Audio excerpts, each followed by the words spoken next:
You're gonna give me the combination to the ST6 vault. And if you don't, I'm going to open this box. And Armin, trust me when I tell you, you do not want me to open this box. Hello, and welcome to Bottle Episodes, a podcast where we discuss very special episodes of TV shows that focus their action on a single primary location. I'm your host, CJ Ariano, and I'm here with my very special guest, Elizabeth Polit.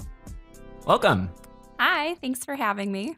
Thanks for being here. So Liz and I went to high school together, and I just Facebook Messengered to her and I said, hey, I'm doing a podcast about Bottle Episodes, and I think you are literally the only other Alias fan that I know.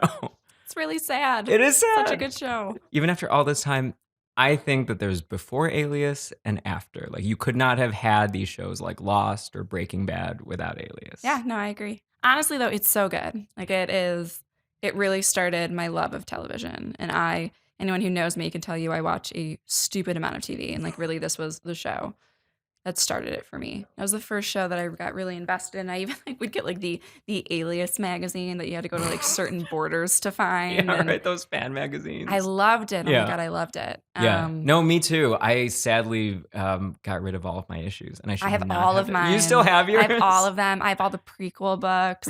I have the fan companion books. I don't give any of that stuff away because I know I'll get back into it and be like, Elizabeth, Right. why? That is amazing. The specific bottle episode that we're covering today is called The Box, Part 1 and 2. The plot synopsis, courtesy of Amazon.com. Okay. A group sneaks into SD6 and takes control of the building. That's fair. That's fair. Yeah. This was an episode I would like show a lot of people. Yeah. Or the 2 episodes. Wait, really? Yeah. Oh, I this remember, would be making your my dad watch gateway it. episode? Kind of, yeah. Okay. As like an Alias fan, why would you show this one to other people to get them I think on board? probably because it's self-contained. And so you don't necessarily need to know about all the crazy Rambaldi stuff. Even like the thing of SD6 being like a fake covert branch, I think is like pretty well laid out.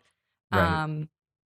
I liked it. I love the stuff of Sydney and Jack working together. Yeah. And I like Quentin Tarantino in it. I think it's weird, but it works. Yeah. So I know I definitely, at least my dad, I was like, let's watch this episode. And I made him watch it. And was he Much on better. board after it? Yeah, he loves James Bond, and I grew up watching all that stuff. So anything like with a spy bent, Okay. he's sold. So he loves the spy-fi. Yes. This episode follows Sid as she is contemplating quitting CIA SD6 Yes. because it's just too much. She just found out that her dead mother, Presumed dead. all right, was an enemy agent. Up until then, she just thought that her mother was like a civilian who died in a car accident. Mm-hmm. So this news has sort of rocked her, and she's over the whole SD6 thing. She wants to quit. One thing I did think was interesting was they had a nice parallel, I thought, with Will and Sydney both wanting out of their respective professions. I thought I wrote was that down too. interesting. I wrote a cold open of quitters. Yeah.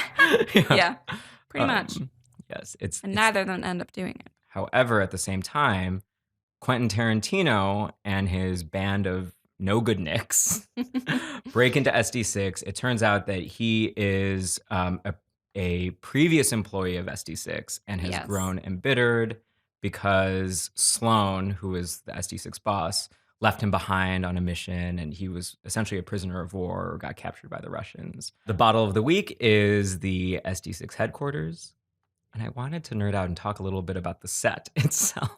We can. I just gathered a few quotes about the production design from the book Uncovering Alias by Nikki Stafford. Chambliss and team decided to make the SD6 headquarters very sleek with advanced technology, while the CIA offices would feel more governmental with a 1960s feel to them. I can see that. I liked can the see old that. CIA set, the season 1 set with like Yeah. Vaughn and... I don't remember the new set, to be fair. But no, I see what they mean, because definitely the SD6 set feels very much like secret agent, Right. you know, whereas the CIA does feel more bureaucratic of like, here are like basic offices and clutter and Exactly. stuff like that. Yeah. The production designer, like I mentioned, was Scott Chambliss. Lots of frosted glass. I love the frosted glass. because my sort of nerdy interpretation of it is that SD6 claims to be transparent, Oh, but they're not. They sort of right. enshroud their own agents in a haze. I did not think of it that far. That is, that's impressive. Like, I just like how dark it is down there. But- Yes, a lot of like twisty hallways. Mhm. I like that the real CIA is very unsexy. Right. Yeah. Right. Yes. The CIA offices actually doubled as Will's like journalism Oh, office. really? Yeah. That's interesting. It's like the That's same smart, set. just saving like- money. Yeah, right. Which is part of the fascinating thing about bottle episodes in general Sure. is that they're always done as a cost-saving measure. But the reason I love bottle episodes, the reason why we're doing this podcast, is because the writers kind of always have to like jump through hoops to keep the characters in one location. And Yeah. how do you do that? You like up the tension, or you're really focusing on character relationships. The writerly approaches, we'll say, become way more like theatrical, almost like you're Sure. watching a play. Yeah. Yeah. I will Um, say the Alias one I feel like is much more exciting than other ones. I'm just thinking of The Fly from Breaking Bad, which I hate, Oh, you hate frankly. The Fly? I hate that episode. But even like Dawson's Creek, they have a bottle episode where it's just it's Joey and Pacey just in a Walmart for like 80% of it. And that was like not I mean, exciting to you? I'm a shipper for them, so of course Sure. I loved it. But in terms of like exciting things, like the 2 Alias episodes here like are so dynamic and there's so much plot happening. Yeah. Whereas I feel like other ones a lot of times, like you were saying, if it's more character focused, which I Right. think a lot of them are, you kind of don't have as much, I'll say like plot happening. To your point, I honestly didn't realize the first time I watched this way back in 2001 that this was a bottle episode. I don't know if I knew what that was when I Sure. first watched it. But I feel like what I was saying before, how I would make a lot of people watch it.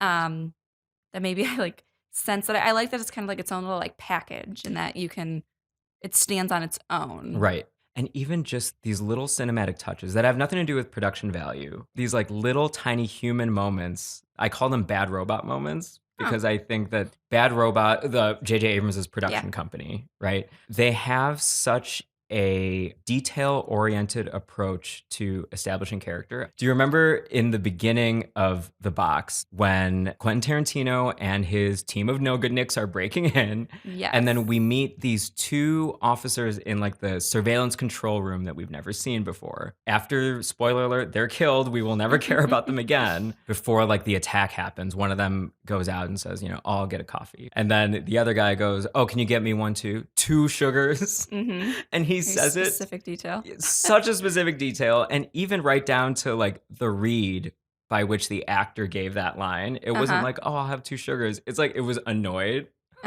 as if to imply you gave me 1 sugar before and I'm sick and tired of it. So I love these moments that really spice up and elevate a genre such as this one, where every character has like a life and a backstory, and I just really love that. Yeah, no, I think it definitely makes, round characters that have backstories you can allude to a bit, I think always makes it more enjoyable to watch. Right.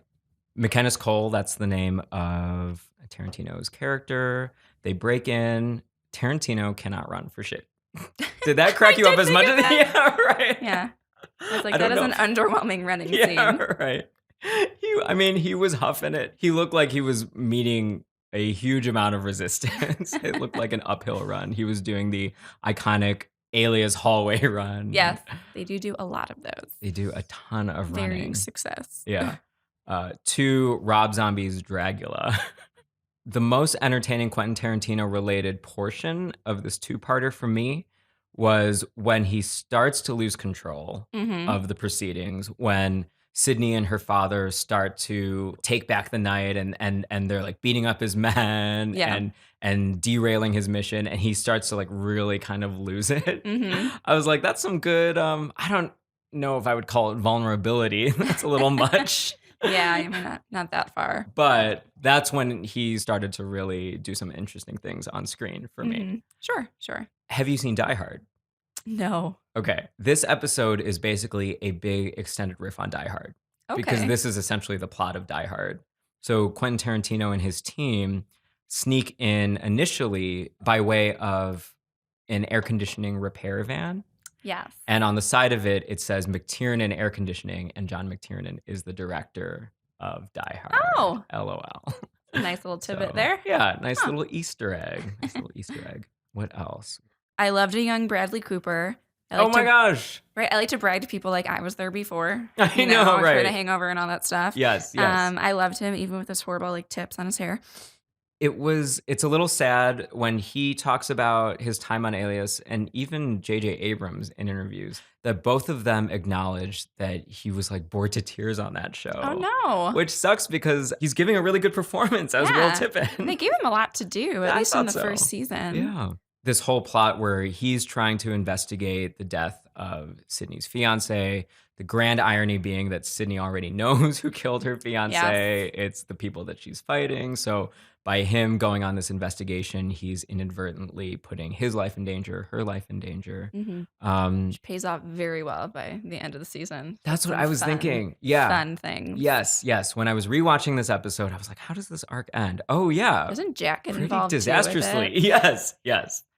So that's one of the few instances on this show where like you have this extended arc and it actually does go somewhere. Yeah. It does pay off and it transforms the character irrevocably. I can't be on here and not talk about the beautiful relationship of Sydney Bristow and Michael Vaughn. Oh my gosh. Because I literally just have on here SV hug Right. when they hugged in the beginning. Yeah. I just love that ship. Yes, I know it doesn't me too. sail in this episode, but Yeah, even Sid wanted it to. I know, inviting him to that hockey game. I was so like dense and young when I was a kid. I didn't get that she was like asking him out. I didn't get that she was like saying, I am thirsty. I've had it. Please. Yeah, that hockey was like a code for sex. Like, I want sex from you right now. I'm guessing I grasp that. It's in some like, 11-year-old level. Right. They had mad chemistry. As we all know, the dated actors in real life. Dated. I was very sad when they broke up. Yes, I was sad insofar as I would care about their personal lives, and I was sad because like you could really see the loss of chemistry on the show, and I think that was one of many factors that sort of like contributed to the downfall, the creative downfall. Yeah, I think so. I could see that. Yeah, actor chemistry is a delicate thing. As a director, you can try to manage it as much as possible, but they're people, they're humans. Yeah, right. I guess it would be awkward after I don't know what their breakup was like, but yeah, I mean whether it was cordial or not, I have no idea. But it just, I mean, these early with Jennifer seasons Garner, so I feel like it would be cordial. She seems like a class act. Yeah, so. You think it was a conscious uncoupling? Yes, a la Gwyneth. Yeah, that's one of my notes in terms of Sydney and Vaughn. When they encounter each other in the climax of part 2 and sort of like point their guns at each other. So good. I know. I'm like oddly romantic. Very romantic. Yes. Sid versus Cole is so silly. Oh, with him calling her pigtails. Pigtails, yeah. So Tarantino is sort of teasing Sid and doing the Sawyer from Lost thing where he has anointed her this nickname, Pigtails. And then they get into the most awkwardly choreographed and staged fight. Again, because of like Tarantino's, I guess, like physical limitations. Or like just he's not an action star. He's plenty of things. He's a very talented filmmaker. But like the running and the fighting, it was so like just weird and cringy to watch. Not his strong suit, no. And I have to admit, I didn't love in that scene that it was the whole thing that he had asked her out before and she turned him down. Like, I liked her response to it, but I felt just from a writing standpoint that I was like, it felt very like easy and kind of, I just didn't like it. I did think it was hilarious that she doesn't remember it at all. Yeah. I thought that was a really smart choice. What would you just didn't want it to be like anything about him having romantic designs on her at all? Not even that, but I just feel like it's so overdone to be like the guy who's coming back for revenge, to be like, oh, I asked you out and you turned me down. Right. It's like, you guys are good writers, do better. We didn't need that like extra motivation almost of him Yeah. being slighted by Yeah, her. because he already has it that he's coming back for Sloane because he was like pretty much left for dead. Like you don't need to add on this other layer that like has been done before and Right. so many different things. I think that's kind of what happens when you have like a female-centric show that's written largely by a writer's room of men. Yeah, yeah. Like we have to make it romantic, or like we have to have like something about like him being snubbed romantically, you Mhm. know. What else? Okay, something from your list. I have it here, daddy-daughter espionage. Yes, I know. Jack and Sydney working together. I loved that. So fun. And especially at this point in the series is great because they have such a tense relationship. Yeah. It kind of got really lovey-dovey by like the end of the series where it's like, yes, we know that Sid and Jack love each other. But here it's like their relationship was so volatile. Even how the box this episode begins, she just got finished accusing Jack of being an enemy agent, and Yeah, that's why yeah. he was forced to reveal that, no, I wasn't the enemy agent from 20 years ago who killed Vaughn's father. It was, in fact, your mother. Mhm. So the fact that they have this prickly relationship then makes this daddy-daughter espionage so cool because it's like they're banding together, and it is so fun to watch. And I love that although they are like warriors fighting side by side, Jack, with all of his knowledge and expertise, is kind of like running the show. And Absolutely. you know, Like when she's was it when she's disarming the bombs? Mhm. How they have like literally the him talking with the like instructions of what she has to do and how to Yes. do it. So I loved that. I loved how he like kind of sacrificed himself to help her. I mean, obviously it didn't cause any harm to him, but how he gave himself up Oh, so that true. they wouldn't go and find her when she's trying to get Marshall's like compact thing. Yes. They could have killed him. Yeah. Right? Although I kind of question how good of terrorists these people are. I literally have a note. So later in the episode, Dixon ends up sending a text to the CIA. And I have, how the hell do they leave a phone in plain sight with secret agents? Right. Like, how did no one see that? So there is a slight criticism I have of this episode, which is that bottle episodes have the potential to be so fascinating and interesting and memorable because of this like pressure cooker mentality, right? Mhm. Where the characters are forced to be resourceful. However, in this episode, the moments where the characters are resourceful is actually because the villains are stupid. Yeah. To your point about the PDA being left in plain sight. And the full conversation that happens before between Jack and Dixon. I'm like, how? Like, they're like Right. 5 steps Right. away. How are they not like, these people are clearly plotting something? Exactly. Right. So like the very loud stage whispering that they're Mhm, doing within mhm. earshot. But it works. Okay, this is a really small moment. Sure. So do you remember that they have Sid and Vaughn have 3 C4 charges Yeah. to discharge, and then they're trying to keep the plot moving. Vaughn offers her the spray, and she goes, "Oh no, it's okay. I memorized the laser grid." I do remember Did you that. remember that? She has a photographic memory. She does, but I'm also like, we don't think that maybe the laser grids are different. that was my first that's thought. fair. Right? It's a security measure. I was like, she's so fine with just blowing things up. But That's I mean, really I don't funny. want to be too snarky. Obviously, they're just trying to move the plot along. Right, I just right. thought No, it it's was a good point. hilarious. Yeah. I tend to really love like actor reads. Like I remember Mhm. actors' reads of things. Ron Rifkin's amazing. His read on "You could take my fingerprint" is the line. Oh. You know, basically where he's giving Jack permission to cut off his fucking Yeah. finger. Yeah. And he puts the pause after my, so he goes, "You could take my fingerprint." I'm like, oh God, He's you like, just oh, I felt don't want to that. do this. I know. But Some wrap-up questions, unless you have. I don't really think I do. Okay. Which Alias character would you want to be trapped in a room? You get 2 answers to this Okay. question. So who would you want to spend time with, and who would you want to help you escape?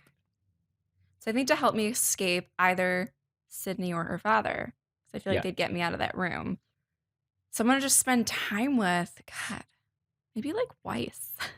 Oh, He just seems fun. Yes, he's super fun. Because like And- I wouldn't want to like be in a room with Jack, just like hang. no, I know. Because it would be uncomfortable. Even like Sydney, I don't think would like. She'd They're be not boring after a chill. while. Yeah. Yeah. It's like True. Weiss is just like fun loving. Yes, I think I would probably say Jack. Okay. I mean, he Mhm. displays a lot of those traits in this episode. He does. Um, He does. Maybe Marshall. Yeah. There's not enough Marshall in this episode. No. Yeah. And none of his rambling, which is always No, none of his ramblings. a Although fun part he for him. Well, he got one martialism in there, thank goodness. When he's trying to cause a distraction, he goes, "Hey, sir," like to like one of the captors. He's like, "Oh, sir, thankfully you're in luck. I've gotten a case of Stockholm syndrome." Oh, I do remember that.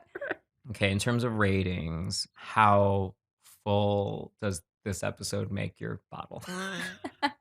100% is like A+. It is overflowing. Overflowing. No, I think it hits all the marks. You get a lot of kind of the good characters that you want to have screen time with. I actually have one of my notes on here was that like the show does suspense so well, and like this episode especially, like with all the episode cuts or not episode cuts, commercial cuts. Yeah, every time I was like, Yeah. So all that I just think was great, and they threw in good complications that. Again, I hate when stuff is too manufactured. It was stuff that like seemed like it would actually felt organic. Yeah, except for like some of it was because the terrorists were super dumb. Right. But like I could overlook But overall, that. yeah, suspension of disbelief. Okay. Yeah, so okay. I liked it a lot. So what would you like 90%? Do 90, 95%. Okay. Wow. That's good. I wanted to say 47% because okay, we'll say 40. No, rating. we'll say 47 out of 50. 47 out of 50. Yes. Because 47 is such an instrumental number to Alias. Yeah, I would say like 91, 92%. Okay. To your point, it's pretty classic Alias. It's pretty vintage Alias. More so than I even remember. Yeah. Okay, well, this has been Bottle Episodes. If you have an idea for a bottle episode from television history that we should cover, or if you're trapped in a single primary location and need to send a distress call, email podcastbottleepisodes@gmail.com. That's podcastbottleepisodes@gmail.com. Say goodbye. Bye, everybody. Bye.